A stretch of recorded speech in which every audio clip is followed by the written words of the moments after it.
Bakunzi bacu mwaramutse neza kandi murakaza neza kuri iyi sheni yacu Umucyo Hambo, sheni ishingiye ku kuri ku nyigisho zubaka no ku ijambo ry'Imana n'andi makuru agiye atandukanye avugwa mu Rwanda, avugwa mu karere u Rwanda ruherereyemo, avugwa mu buryo bwa gospel. Byose iyi sheni nibyo igenda ikomeza kubagezaho.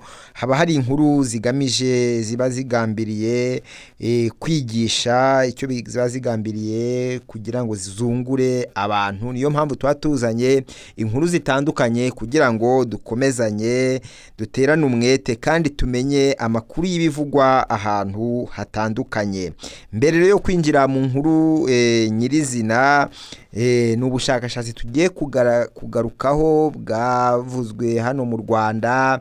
Ni ubushakashatsi bwashingiye ku bantu baryamana, abantu baryamana ku ruhande rw'abagore cyangwa igitsina gore. Ugasanga mu bantu babashijwe mu bushakashatsi bwakoze, ugasanga umwe yaryamanye n'abantu nibura bashyika kuri babiri. Rero ibi ngibi icyo tugambiriye kubivugaho si ukuvuga, si ukwamamaza ibyo bintu, ahubwo ni ukugira ngo bidufashe kwiga, kugira ngo turebe ni ikihe cyigisho twakura mwaha hantu, ni iki ijambo ry'Imana bibivugaho. Ibi nibyo tugiye gukomeza dusesengura, ariko niba ari ubwa mbere tuguhaye ikaze, kandi nawe ari ubwa kenshi ubana natwe ku isheni yacu Umucyo Hambo, nawe tuguhaye ikaze. Hanyuma niba utariyandikisha ku isheni yacu wakwiyandikisha ukanda subscribe, ugakorera like iki kiganiro niba wagikunze, hanyuma ibintu bigakomeza kugenda neza cyane. Hanyuma nawe usanzwe urakanda subscribe, ufungure inzogera ujye ubona notification igihe cyose dushyizeho video cyangwa se tunyujijeho amakuru.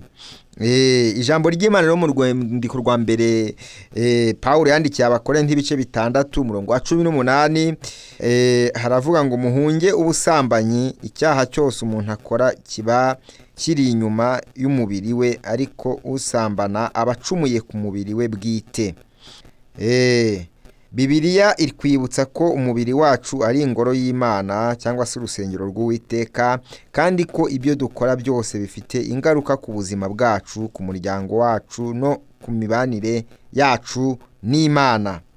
Uyu munsi turasesengura imibare igaragaza imyitwarire y'abantu mu bijyanye n'imibonano mpuzabitsina, ariko ntitubikora mu rwego rwo guca imanza, ahubwo mu rwego rwo kwigira hamwe no kutwibutsa uburyo tugomba kwitwara. Ntabwo tugambiriye guca imanza, kuko tugiye gusesengura twabasha kwitwara gute, nicyo kituzanye hano. Ntabwo tugambiriye gucira buri muntu wese urubanza.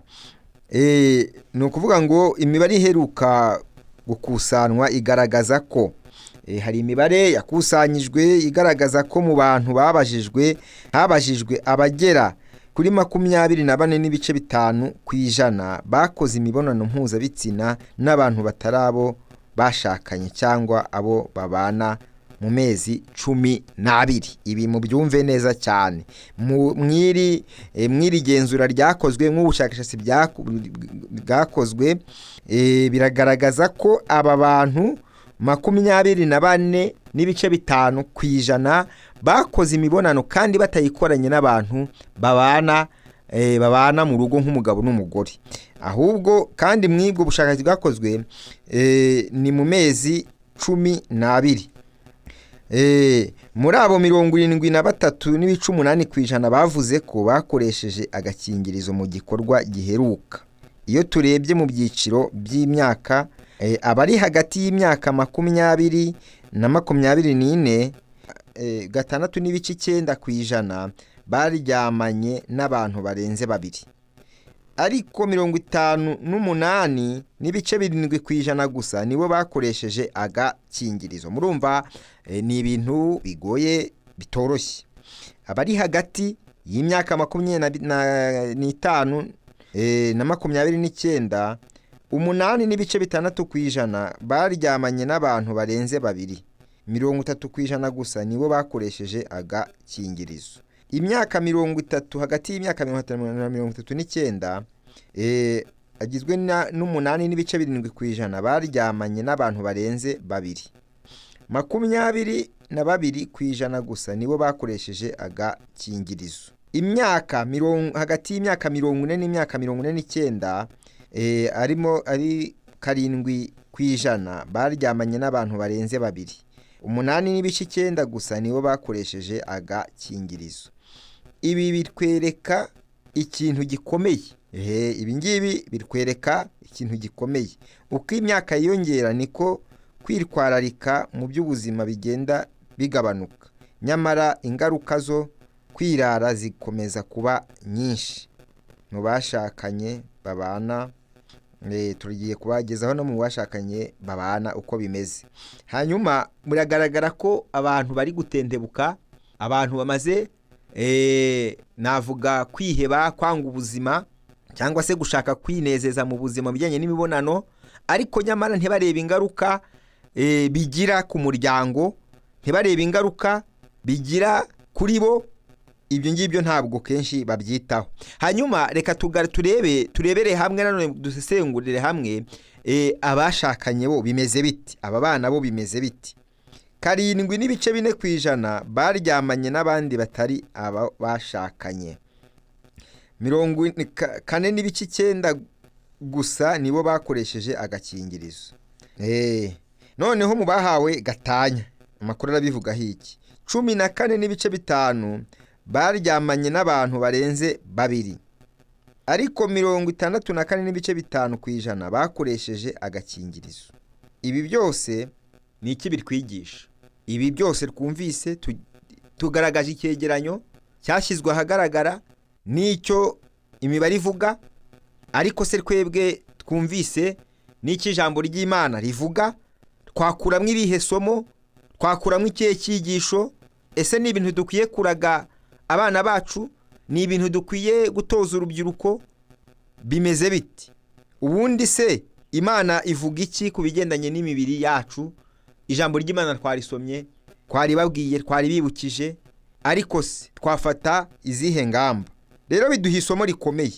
Ubuzima bw'imibonano mpuzabitsina bufite uruhare runini mu buzima rusange, mu muryango no mu buzima bw'igihe kirekire. Ibi bintu byo guhuza amaraso, guhuza imirimo mu mibonano mpuzabitsina nyine ni ibintu bifite imbaraga ku buzima bw'umuntu. Ni ibintu bikomeza n'ihumure. Bibiliya ntabwo itubuza kwishimira ubuzima, ahubwo itwereka uburyo bwo kubaho neza. Ibi mu bisobanukirwe neza cyane. Bibiliya ikivuga ntitubuza kwishimira ubuzima, ariko nanone itwereka uburyo bwo kubaho neza. Imigani 4:23 haravuga ati, rinda umutima wawe cyane kuruta ibindi byose birindwa, kuko ariwe soko y'ubuzima. Rero reka tubahe inama z'ingenzi.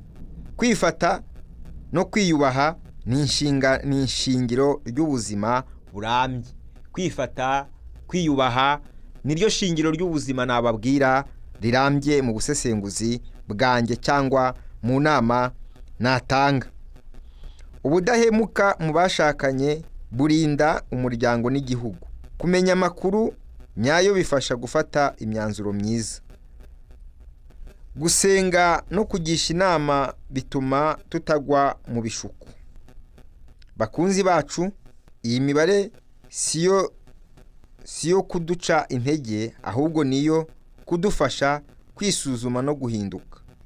Imana iracyaduhamagara iti, nimugire amahitamo y'ubuzima aho guhitamo ibizabageza ku byago. Niba wagize icyo wungukira aha ku isheni yacu Mucyo Hambo, kanda subscribe, usangize abandi iyi video, kandi wandike igitekerezo cyawe munsi. Imana ibahe umugisha kandi ikomeze kubayobora inzira y'ubugingo ibihe byose.